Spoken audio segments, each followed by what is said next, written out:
प्रणाम। एक विनती है आपसे। कहिए राजन। पिछले कई दिनों से मेरे स्वप्न में मेरे पिताश्री आ रहे हैं। मैंने ब्राह्मणों से भी इसका अर्थ पूछा तो उनका कहना था कि तुम्हारे पिताश्री को शांति नहीं मिली, उनके लिए पूजा करनी हो, यज्ञ संपन्न करना होगा। आप तो परम ज्ञान का स्वरूप है, तो विनती है आपसे कि पूजा विधि आप ही के हाथों से हो। जो मेरे पिताश्री तक पहुंचे उन्हें मुक्ति मिले, जीवन मरण के इस चक्र से वो मोक्ष पाले। अवश्य राजन। आप मिट्टी के 2 घड़े मंगवाइए, एक में घी भरवाइए और एक घड़े में कंकड़ पत्थर भरवाइए, और उन दोनों घड़ों के मुंह कपड़े से बंधवा दीजिए और उन्हें लेकर नदी के तट पर आइए। मैं वहीं आपकी प्रतीक्षा करूंगा। मैं भी इसका प्रबंध करता हूं महाराज।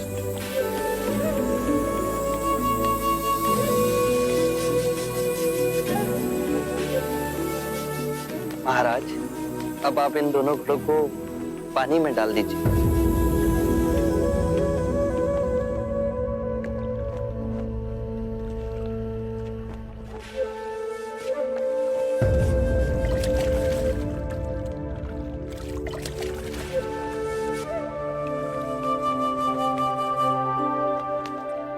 महाराज, अब इन दोनों घड़ों को आप तोड़ दीजिए।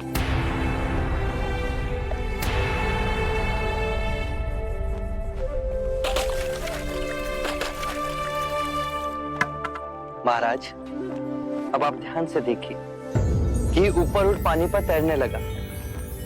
अब बताइए, मेरे या किसी और के पूजा पाठ करने से क्या ये घी नीचे बैठ सकता है? असंभव। ये तो घी का स्वभाव ही नहीं। सत्य कहा आप। उसी प्रकार किसी भी पूजा पाठ, विधि विधान, कर्म कांड के द्वारा पानी के अंदर डूबे हुए कंकड़ पत्थर क्या ऊपर आ तैर सकते हैं? नहीं बुद्ध, ये तो प्रकृति के नियम के विरुद्ध है। तो हम प्रकृति से भिन्न कैसे हुए? हम भी तो प्रकृति का ही रूप है। सत्य कहा बुद्ध। एक सत्य ये भी है राजन, यदि हमारे पूर्वजों ने अपने जीवन काल में कंकड़ पत्थर बोए, दुष्कर्म किए, तो वो स्वाभाविक ही कंकड़ पत्थर की तरह नीचे बैठ जाएंगे।